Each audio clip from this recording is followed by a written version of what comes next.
अल्हम्दुलिल्लाह अल्लज़ी अंज़ला अला अब्दिहिल किताब वलम यजअल लहू इवजा तबारकल्लज़ी जअल फिस्समाइ बुरूजन व जअल फ़ीहा सिराजन व क़मरन मुनीरा व अशहदु अल्ला इलाहा इल्लल्लाहु वहदहु ला शरीका लह व अशहदु अन्न सय्यदना व मौलाना मुहम्मदन अब्दुहु व रसूलुहु अम्मा बअदु फ़अऊज़ु बिल्लाहि मिनश शैतानिर रजीम बिस्मिल्लाहिर रहमानिर रहीम या अय्युहल्लज़ीना आमनु दुख़ुलू फ़िस्सिल्मि काफ़्फ़ह सदक़ल्लाहु मौलानल अज़ीम मौलाय सल्लि व सल्लिम दाइमन अबदा अला हबीबिका खैरिल खल्क़ि कुल्लिहिम। काबिल एहतराम बुज़ुर्गों और अज़ीज़ दोस्तों,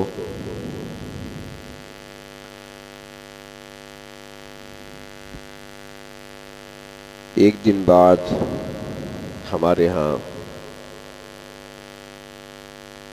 इलेक्शन हो रहा है। तहसील मेयर का चुनाव होगा। सियासी जलसे, रैलियां आए दिन हम देखते हैं। तो इस हवाले से चंद एक बातें अर्ज करनी हैं, क्योंकि अक्सर जब साथी बैठते हैं आपस में, वो 2 हो या 4, 6 हो या 10, फिर इस उन्वान से बहस भी होती है, तकरार भी होती है, इख्तिलाफ भी पैदा होते हैं। और सबसे ज़्यादा जो तनकीद का निशाना बनाया जाता है वो उलमा को ही बनाया जाता है। कुछ लोग तो वो हैं जो कह देते हैं कि हमारा सियासत से क्या लेना देना, हमारा कोई वास्ता ही नहीं है,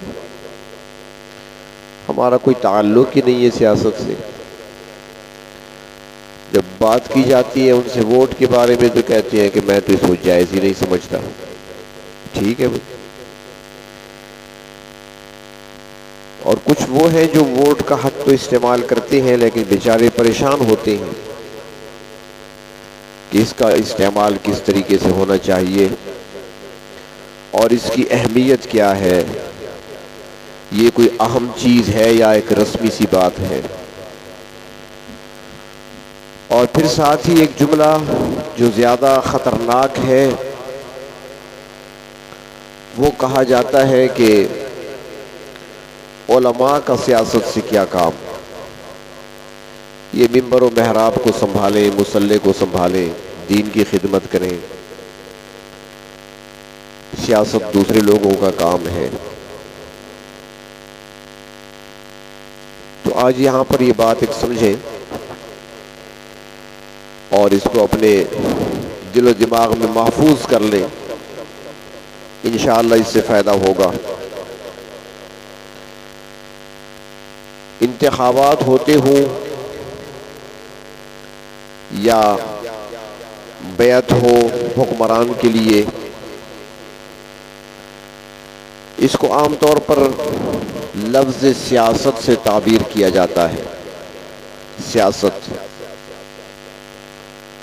तो क्या कोई मुसलमान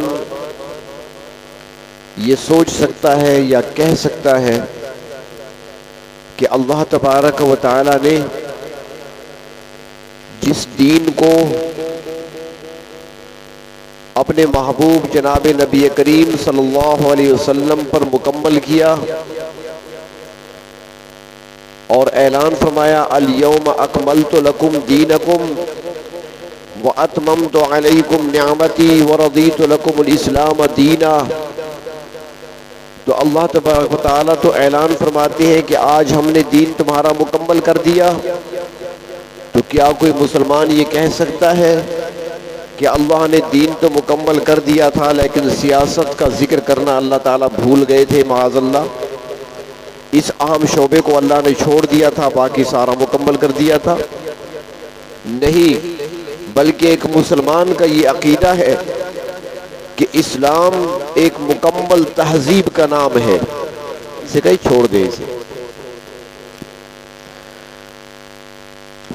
पंखे नहीं चलाने हमने, बस छोड़। इस्लाम एक मुकम्मल ज़ाब्ता हयात है, जिंदगी के लिए एक मुकम्मल निज़ाम पेश करता है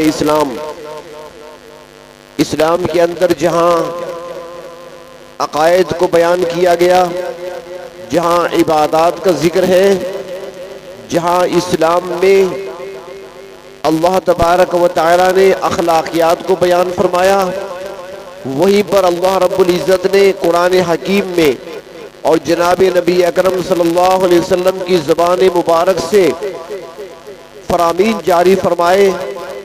उसमें आने वालों के लिए माईशत को भी खोल कर बयान किया, मुआशरत को भी खोल कर बयान किया, इनफरादी और इज्तिमाई ज़िंदगी के उसूल बनाकर पेश किए, और इज्तिमाई निज़ाम जिसको निज़ाम सल्तनत कहा जाता है, जिसको निज़ाम हुकूमत कहा जाता है, उस सिलसिले में भी इस्लाम ने पूरी रहनुमाई भी फरमाई है, हिदायत भी दी है।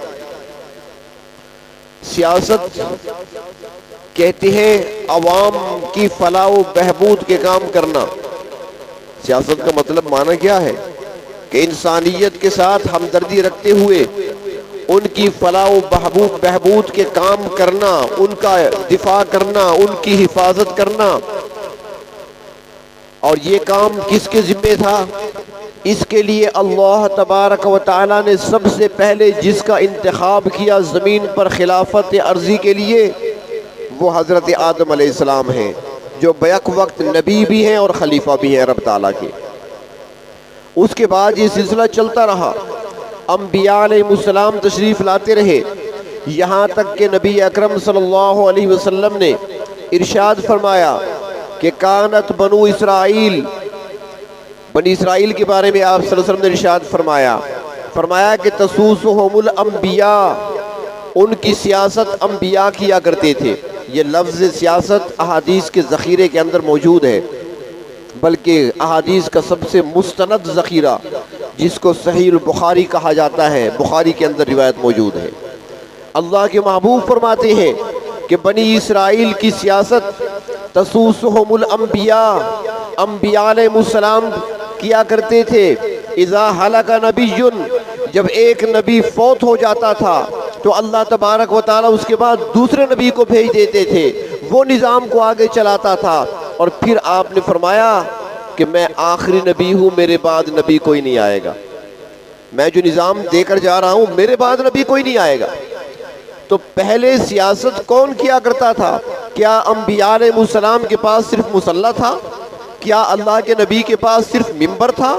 क्या अल्लाह के नबी सिर्फ दीन की बातें बताया करते थे, बाकी काम दूसरों के लिए छोड़ दिया था? नहीं, बल्कि वो मुसल्ले के भी वारिस थे, वो मिंबर के भी मालिक थे, और तख्त हुक्मरानी भी उनके कदमों के नीचे था। हज़रत मूसा अलैहिस्सलाम जब बनी इसराइल से आज़ादी मिलती है, फ़िरऔन से आज़ादी मिलती है, बनी इसराइल को लेकर मूसा अलैहिस्सलाम दरिया पार कर जाते हैं, तो वहीं पर हज़रत मूसा अलैहिस्सलाम एक मुनज़्ज़म हुकूमत की बुनियाद रखते हैं, और उसके पहले हुक्मरान हज़रत मूसा अलैहिस्सलाम खुद हैं। निज़ाम हुकूमत कायम किया, जब तक रहे वहाँ पर कौम के अंदर निज़ाम चलता रहा। जब वो तशरीफ़ ले गए, उनके बाद उनके जो खादिम थे, जिनको अल्लाह तबारक व तआला ने नबूवत से सरफराज फरमाया, हज़रत यूशा बिन नून, उनकी जिम्मेदारी सर पे आ गई। उन्होंने बार खिलाफत को संभाला। हज़रत दाऊद अलैहिस्सलाम अल्लाह के नबी भी हैं, वक्त के बादशाह भी हैं। हज़रत सुलेमान अलैहिस्सलाम नबी भी हैं, वक्त के हुक्मरान भी है। ऐसे हुक्मरान के ऐसी बादशाहत मिली जो उनसे पहले न किसी को मिली थी, न बाद में किसी को मिलेगी। ऐसी हुक्मरानी मिली, जिन्नात पे हुकूमत, इंसानों पे हुकूमत, परिंदों पे हुकूमत, हवाएं उनके हुक्म से चला करती थी। ऐसी हुक्मरानी अल्लाह ने अता फरमाई। लेकिन इसके बावजूद वो नबी भी है, फरीज़ नबूवत भी अदा कर रहे हैं। और आखिर में जनाब नबी करीम सल्लल्लाहु अलैहि वसल्लम तशरीफ़ लाए। जब हिजरत फरमाकर आप मदीना मुनव्वरा तशरीफ़ लाते हैं तो सारी हिजरत के वाक़यात तो आप सुनते रहते हैं, पढ़ते भी रहते हैं, सारे मालूम है आपको। लेकिन ये भी ज़रा सोचें, जब आप तशरीफ़ लाए थे तो आपने यहाँ आकर क्या किया था? सबसे पहले एक इस्लामी हुकूमत की आपने बुनियाद रखी थी। आते ही आपने आसपास के कबाइल के साथ सुलह की, मुआहदा किया, जिसको मिसाक मदीना कहा जाता है। सुलह कर ली सबके साथ। यहूद भी रहते थे मदीना में, उन्होंने भी आपकी हुक्मरानी को तस्लीम किया। औस और खजरज कबाइल ने भी आपकी हुक्मरानी को तस्लीम किया। फैसले आपके ही चला करते थे मदीना मुनव्वरा में। और जब जंग के लिए जाना होता था तो कमान आप ही के हाथ में हुआ करती थी। हाँ, जहाँ कहीं किसी और लश्कर को भेजना होता, खुद तशरीफ न ले जाते तो किसी को अमीर बनाकर भेज देते। लेकिन बैक वक्त आप सल्लल्लाहु अलैहि वसल्लम ने कज़ा की जिम्मेदारी भी निभाई है। काजी बनकर फैसले भी फरमाए, मस्जिद के अंदर बैठकर नमाजें भी पढ़ाई हैं, मिंबर पर खुतबात भी इरशाद फरमाए हैं, जिहाद मैदान में कमांडर बनकर कमान भी अपने हाथ में ली है, सारे काम अंजाम दिए हैं। और जब नबी अकरम सल्लल्लाहु अलैहि वसल्लम की वफात होती है तो उम्मत अबू बकर सिद्दीक के हाथ पर बैत करती है। अबू बकर सिद्दीक आते हैं। मुसल्ला उस वक्त किसके पास था? ये तो पता है आपको। मुसल्ले पे नमाजें कौन पढ़ाता था? मिंबर पे खुतबा कौन देता था? जुमा ईदैन कौन पढ़ाया करता था? और खिलाफत किसके पास थी? बैक वक्त वो मुसल्ले के इमाम भी थे, मिंबर के खतीब भी थे, और तख्त खिलाफत पर बैठे हुए खलीफतुल मुस्लिमीन भी थे।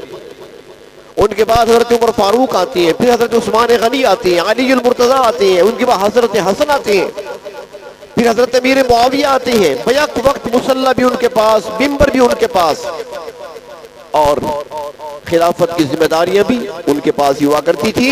ये तालीमात दी है हमें इस्लाम ने। इस्लाम ने एक मुकम्मल दीन दिया है हमें। उसके अंदर हमारी माईशत, मुआशरत सब कुछ है, तो साथ सियासत भी शामिल है।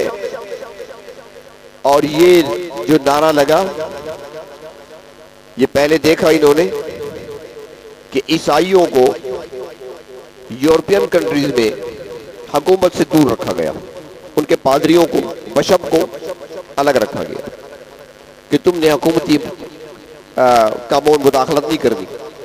वो अपने गिरजाओं तक महदूद रह गए, गिरजे के अंदर है, बस हुकूमत दूसरों के पास है।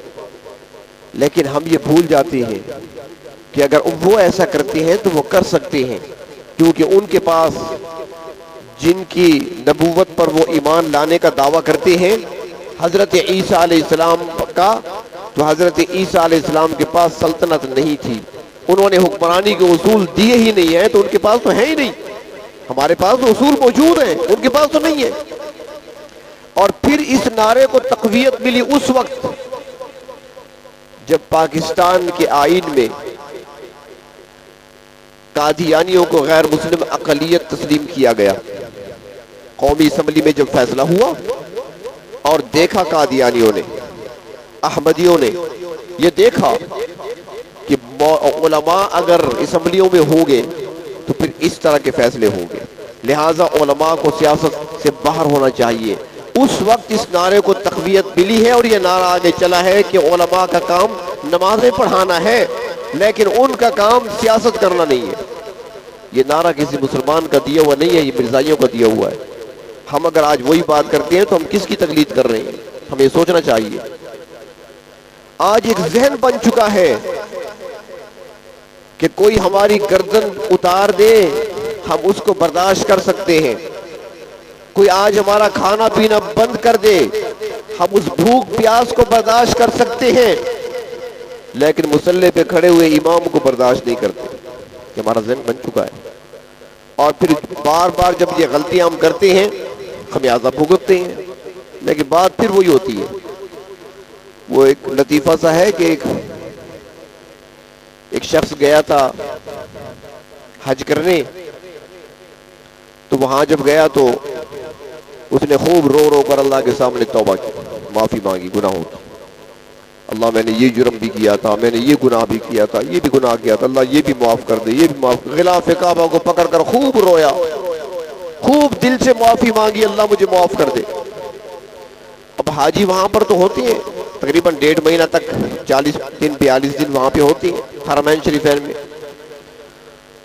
तो 2 दिन गुजरे, 3 दिन गुजरे, फिर गुनाह हो गया। कोई गुनाह, गीबत कर ली या झूठ बोल दिया, कोई भी गुनाह हो गया, या कोई चीज चुरा ली, सारे गुनाह हैं। गुनाह हो गया, फिर आया बैतुल्ला में, फिर खिलाफ पकड़ के रोने लगा, अल्लाह मुझे माफ कर दे। फिर गलती हो गई, फिर गुनाह हो गया, अल्लाह मुझे माफ कर दे, फिर नहीं करूंगा। फिर 2 दिन गुजरे, फिर गलती हो गई, फिर आकर माफी मांगने लगा, फिर रोने लगा। 3-4 बार ऐसे हुआ तो फिर एक आखिरी बार आया, बैतुल्ला का खिलाफ पकड़ा, मेरे परवरदिगार आप बहुत करीम हैं, बहुत रहीम हैं, मैं बार बार गलतियां करता हूँ, कोशिश करता हूँ गुनाह मुझसे ना हो, लेकिन हर बार मुझसे हो जाता है गुनाह। ऐ मेरे रब, अब ऐसा करें कि आप भी थोड़ा गुजारा कर लें, आप भी थोड़ा गुजारा करें मेरे साथ। रब को कह रहा है। हमारा भी वही हाल है, जब फंस जाते हैं ना, जब खाने को कुछ नहीं मिलता तो फिर कहते हैं अल्लाह अब गुजारा कर ले। अब गुजारा कहाँ होगा, ये गलतियां बार बार हम करती हैं। तो इसलिए मैं अर्ज ये कर रहा था कि उलमा और सियासत, या इस्लाम और सियासत, ये लाजिम मलजूम है। जुदा हो दी सियासत से तो रह जाती है चंगेजी, इकबाल ने भी कह दिया था। अगर सियासत को दीन से अलग कर दिया जाए तो फिर चंगेजी बाकी रह जाए, क्या बचेगा बाकी। हमारा दीन मुकम्मल दीन है, वो अधूरा नहीं। हमारे दीन के अंदर जिंदगी के हर शोबे से मुताल्लिक हिदायत भी है, रहनुमाई भी है।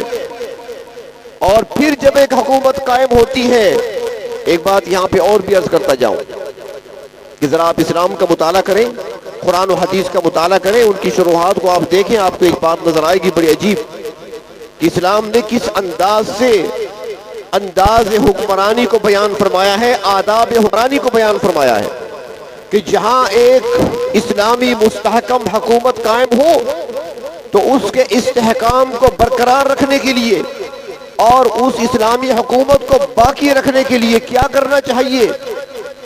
तो उसके लिए फरमाया कि सबसे पहली चीज वो दीन का इहया है, और दीन का इहया कहां से होता है, वो मदारिस के जरिए से होता है। फरमाया सबसे पहला काम एक इस्लामी हुकूमत का मदारिस कायम करना है। सबसे पहला काम मदरसों को कायम करना, क्योंकि इसी से बुनियाद बनती है। सिर्फ ऐलान कर देने से काम नहीं बना करता जब तक कि आप लोगों के जहन नहीं बनाएंगे। सबसे पहला काम मदारिस को कायम करना। और ये मैं नहीं कह रहा कि सिर्फ मदरसे हमारे लिए नहीं, बल्कि जो भी हुकूमत हो, चाहे वो ईसाइयों की हो, चाहे यहूदियों की हो, चाहे मुसलमानों की हो, जो भी हुकूमत कायम होगी, अपने नजरिए को परवान चढ़ाने के लिए और अपने नजरिए के बका की खातिर उसने जो पहला काम करना है वो मदारिस का क़याम है। चाहे उसका नाम स्कूल रखें, चाहे उसका नाम कॉलेज रखें, चाहे उसका नाम मदरसा रखें, जहां पर तालीम दी जाती है और इसके असरात देर पा हुआ करते हैं।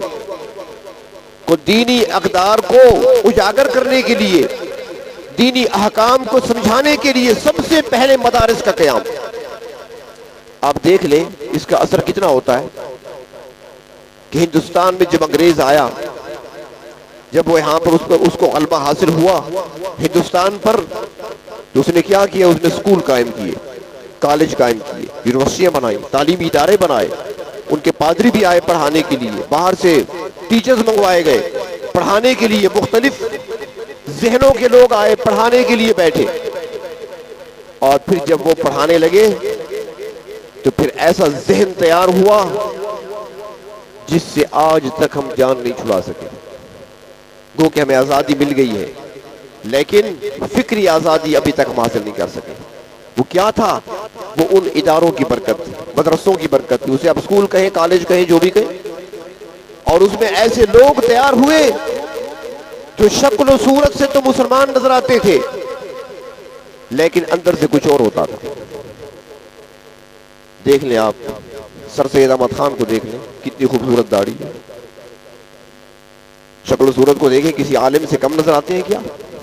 वलीउल्लाह की सूरत है, लेकिन मोजज़ात का इनकार कर दिया, कुरान पाक के मौजज़ात का उसने इनकार कर दिया, ये नहीं हो सकता।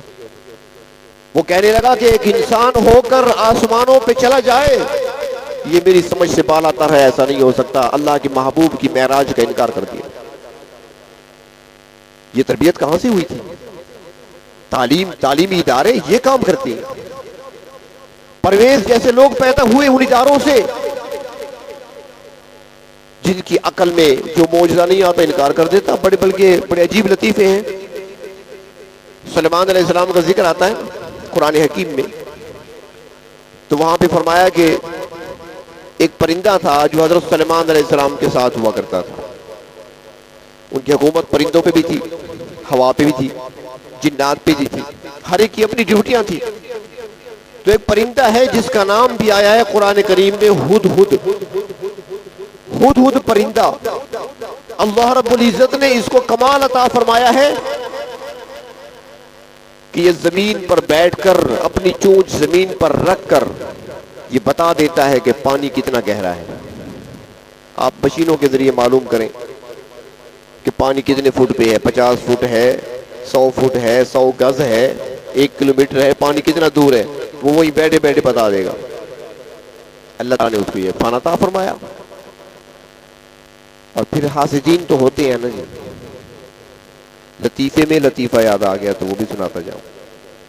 हासिदीन तो हर किसी के होते हैं। हुदहुद से भी हसद किया था कौवे ने हुदहुद से हसद किया। उसने सुलेमान अलैहिस्सलाम की बारगाह में आकर दरखास्त पेश कर दी, इस्तग़ासा दायर कर दिया। पूछा गया हाँ भाई क्या है? उसने कहा जी मुझे एतराज है हुदहुद पर। तो कहा जी क्या एतराज है उस पर? कौवा कहने लगा हजरत वो कहता है कि मैं जमीन के ऊपर बैठकर मैं बता देता हूं कि पानी कितना गहरा है। इतना सियाना बना फिरता है, इतना होशियार बनता है कि जमीन पे चूंच रखकर बता देता है पानी कितने फुट नीचे है। लेकिन मैंने कई मरतबा देखा है कि ये बेचारा परिंदा शिकारी की जाल में फंसा हुआ होता है। इसे 100 फुट पानी तो नीचे नजर आता है, जमीन के नीचे छुपा हुआ। इसे शिकारी की जाल नजर क्यों नहीं आती? शिकारी की जाल में क्यों फंस जाता है? झूठ बोलता है, ये धोखा दे रहा है आपको। सुलेमान अलैहिस्सलाम ने फरमाया कि दलील तो बड़ी वजनी है। पूछती हैं उससे, बुलाया हुदहुद को, वहां भी बताओ देखा है कभी हुदहुद? छोटा सा परिंदा है, सराइकी में उसे वो कहते हैं दिरखावन पक्खू, छोटा सा परिंदा है। सुलेमान अलैहिस्सलाम ने बुलाया कि आओ तुम्हारे खिलाफ दरखास्त आई है, जवाब दो।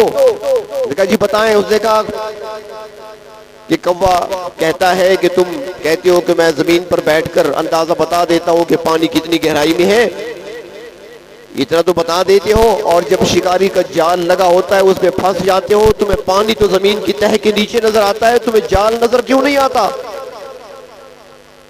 हुदहुद ने क्या जवाब दिया? अल्लाह ताला ने शऊर हर एक को दिया है। इंसान को तो खैर अशरफुल मखलूकात बनाए। ये और बात है कि हमने अपनी इस्तेदाद को कभी सही इस्तेमाल ही नहीं किया। वो सलाहियतें जो अल्लाह ने हमें दी हैं हमने उनको इस्तेमाल सही तौर पे कभी नहीं किया। वरना ये शऊर तो परिंदों को भी अल्लाह ने दिया है, उनके मिजाज के मुताबिक, उनकी हैसियत के मुताबिक दिया है। इंसान को तो बहुत ज्यादा। हुदहुद जवाब में कहता है, ये वाकया मौलाना रूम रहमतुल्लाह अलैह ने लिखा है। हुदहुद जवाब में कहता है सुलेमान अलैहिस्सलाम से कि हजरत मेरी गुजारिश भी सुन लें, मैं जमीन पर बैठकर पानी की गहराई बता देता हूं। ये मेरा फन है जो मेरे अल्लाह ने मुझे अता किया है। ये फन है मेरे अल्लाह ने मुझे अता किया है। और शिकारी के जाल में फंस जाना वो मेरी तकदीर है, और तकदीर का मुकाबला कोई नहीं कर सकता। उसमें कमाल नहीं है, वो तकदीर होती है, अल्लाह की तरफ से फंस जाता हूं, और यहां फन है जो मेरे अल्लाह ने मुझे अता फरमाया है।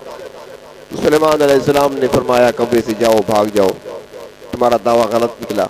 वो ठीक कहता है। कौवा आज तक एहतजाज कर रहा है, काहे काहे कर रहा है। हाँ, लेकिन उसके एहतजाज सुनने वाला कोई नहीं है।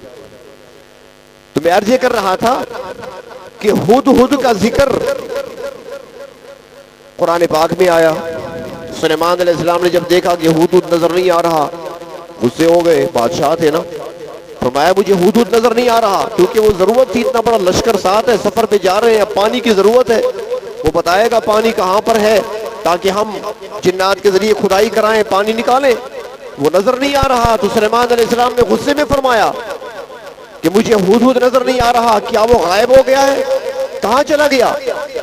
फरमाया कि आ गया ना मेरे हाथ, मैं या तो उसे सख्त सजा दूंगा और लअज़बहन्नहु, या उसे ज़बह कर दूंगा। हाँ, एक बात है, अगर कोई उसने जवाब पेश कर दिया, दुरुस्त जवाब, तो फिर और बात है, फिर जान बच जाएगी। हुदूद आ गया। हाँ भाई, कहाँ गए थे तुम, बताओ। उसने कहा जी मैं बहुत बड़ी खबर लेकर आया हूँ, बड़ी खबर लेकर आया हूँ। तो मैं कौन सी खबर? तूने कहा मैं कौम सबा की तरफ गया था।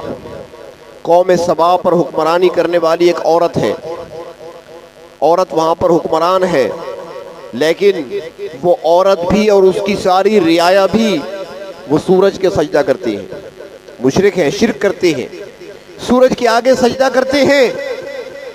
ये खबर लेकर आया हूं।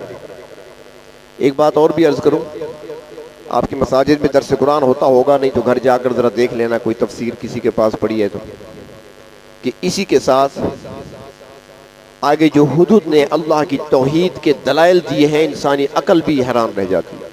सुलेमान अलैहिस्सलाम के सामने हुदूद ने अल्लाह तबारक व तआला की तौहीद के दलाइल दिए हैं। 2-3 आयतें इससे आगे हैं, सूरत नमल है शायद। तो सुलेमान अलैहिस्सलाम ने फरमाया, पता चल जाता है कि तुम सच्चे हो या झूठे हो, मैं खत देता हूं तुम्हें, ये ले जाओ और मलका के पास पहुंचा दो किसी तरीके से, और फिर जब मलका बेदार होगी, जो जवाब होगा मुझे आकर बताना, छुप कर सारी कार्रवाई देखना कि क्या कर रहे हैं वो। तो हुदूद ने खत लिया। खत क्या था? उस पर लिखा था इन्नहु मिन सुलेमान इन्नहु बिस्मिल्लाहिर रहमानिर रहीम। उसके बाद लिखा था कि आ जाओ मेरे पास फरमाबरदार बनकर, तकब्बुर न करना, बड़ाई न करना, बस सर झुका कर चले आओ। तो खत ले गया हुदूद। मलका अपने कमरे में आराम कर रही थी महल के अंदर। अब मलका है, इतने बड़े सल्तनत की मलका है, तो कमरों के अंदर कमरा होगा कहीं पर, दरबान खड़े होंगे दरवाजों पर। तो परिंदा था छोटा सा, रोशनदान के जरिए गया और सोई हुई मलका के सीने पर खत रख दिया और वापस आकर रोशनदान में बैठ गया तमाशा देखने के क्या होता है। मलका जब बेदार हुई, उसने कहा कागज कहाँ से आ गया? हाँ, तो कोई आ ही नहीं सकते, खोला तो खत था। दरबानों से पूछा कोई आया था? उसने कहा नहीं जी, कौन आ सकता है आपके कमरे में? कोई भी नहीं आया। खत पढ़ा, फिर सरदारों को जमा किया, मशवरा हुआ क्या किया जाए। बार तो एक लंबा वाकया अल्लाह ताला ने कुरान हकीम में बयान फरमाया है। तो अब परवेज ने जब देखा, इस वाकये को सुना कि हुदूद परिंदा खबर लाया और फिर खत लेकर गया, मलका तक पहुंचा दिया, फिर वहां से जवाब लेकर आ रहा है, अल्लाह ताला की तौहीद के दलाइल बयान कर रहा है, तो उसने कहा कि लोगों को गलतफहमी हुई है, मुफस्सिरीन को गलतफहमी हुई है कि हुदूद परिंदा था। ये परिंदा नहीं था, बल्कि एक फौजी था जिसका नाम हुदूद था। एक सिपाही था, फौजी था, उसका नाम हुदूद था, उसको अल्लाह ने बयान फरमाया। तो मैं अर्ज कर रहा था कि इन इदारों से इस किस्म के लोग पैदा हुए, और एक हुकूमत में सबसे पहली चीज जो रियाया के जहनों को बनाने या बिगाड़ने वाली होती है, वो तालीमी इदारों का क़याम होता है।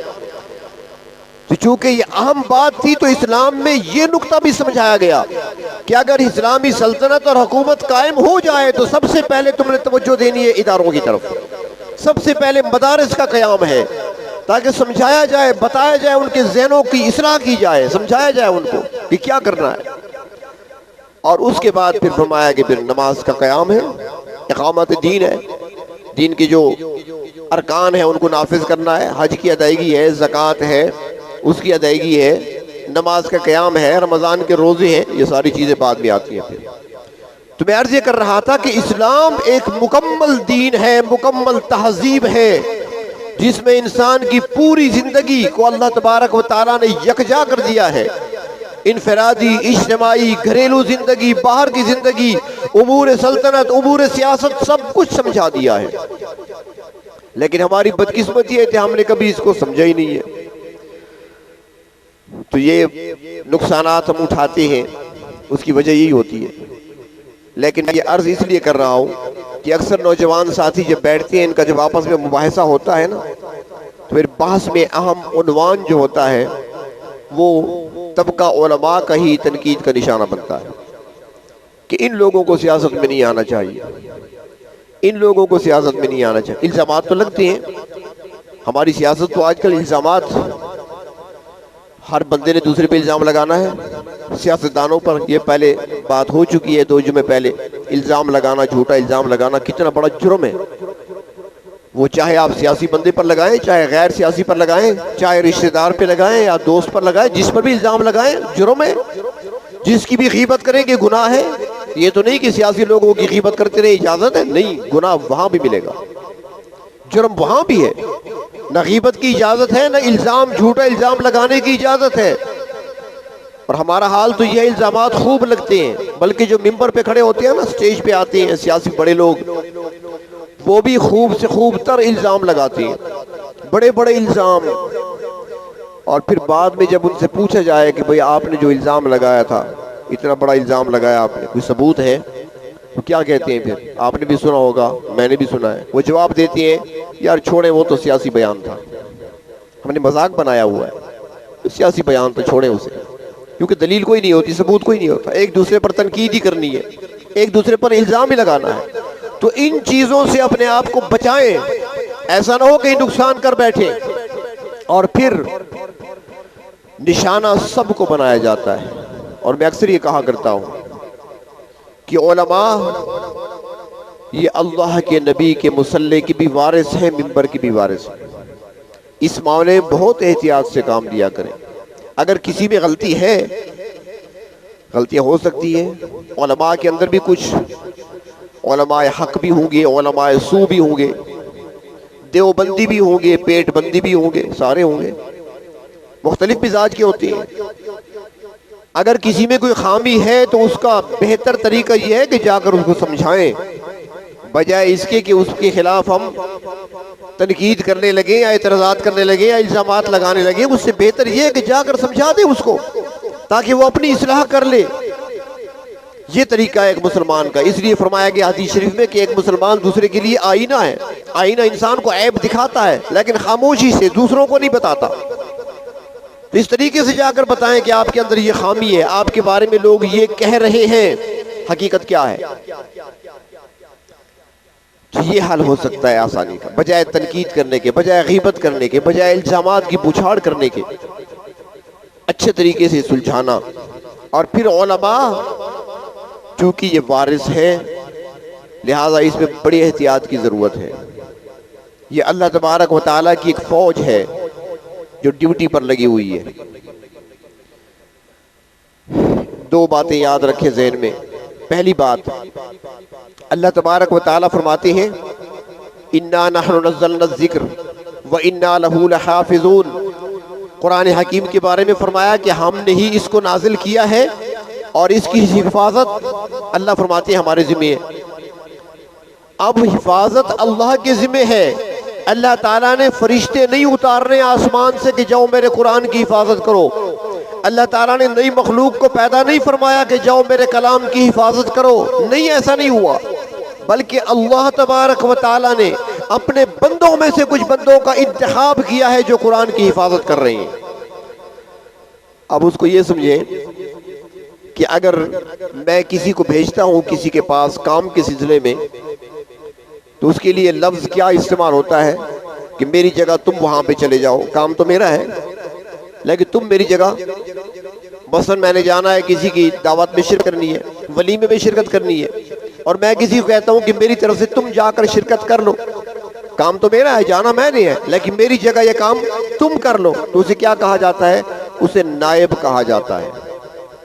वो खुद नहीं आया, उसका नायब आया है, उसका नायब ये काम कर रहा है। तो ये जो कुरान की हिफाजत पे लगे हुए हैं, परवरदिगार आलम के नायबीन हैं। ये नायब है जो कुरान पढ़ा रहा है, कुरान करीम सिखा रहा है, कुरान करीम की तजवीद पढ़ा रहा है, कुरान करीम की तफसीर पढ़ा रहा है, कुरान करीम के मानी बता रहा है, कुरान करीम का तलफ़्फ़ुज़ ठीक करा रहा है। ये सारी फ़ौज अल्लाह की है। उलाइका हिज़्बुल्लाह, ये अल्लाह की फ़ौज है। ड्यूटियाँ लगी हुई हैं, किसी के ज़िम्मे कोई काम, किसी के ज़िम्मे कोई काम। ये एक बात ज़हन में रखें। और दूसरी बात ये कि अल्लाह के नबी फरमाते हैं कि अब मेरे बाद नबूवत का सिलसिला फरमाया कि ख़त्म हो गया, मेरे बाद कोई नबी पैदा नहीं होगा।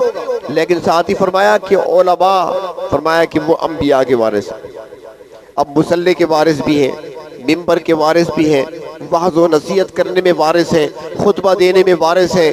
ये अल्लाह तबारक व तआला के महबूब सल्लल्लाहु अलैहि वसल्लम के वारिस हैं। लिहाजा बहुत एहतियात से काम किया करें। अगर किसी में कोई खामी है तो जाकर उसे कह दिया करें तन्हाई में, अलहदगी में।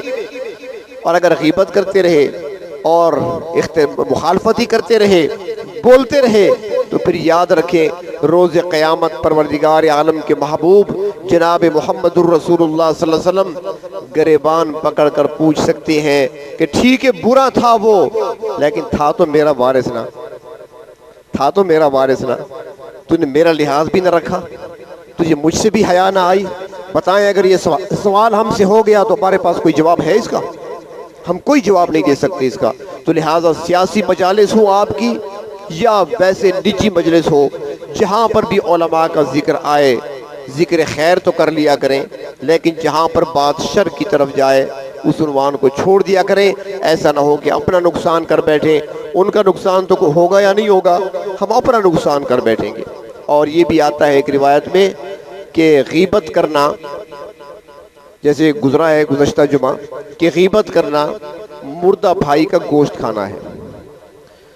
अयुहिब्बु अहदुकुम अन याकुल लहम अखीहि मैतन, फरमाया जो गीबत करता है उसकी मिसाल दी गई कुरान हकीम में, मुर्दा भाई का गोश्त खाना है। और दूसरी रिवायत में फरमाया कि उलमा का गोश्त जहरीला होता है, जो खाएगा बचेगा नहीं। लिहाजा इसलिए बड़ी एहतियात की ज़रूरत है। अल्लाह तबारक व तआला हम सब की हिफाजत फरमाएँ और हमें गीबत से, बहतान से, इल्ज़ाम लगाने से, चुगली से अल्लाह तबारक व तआला हम सबको महफूज फरमाए।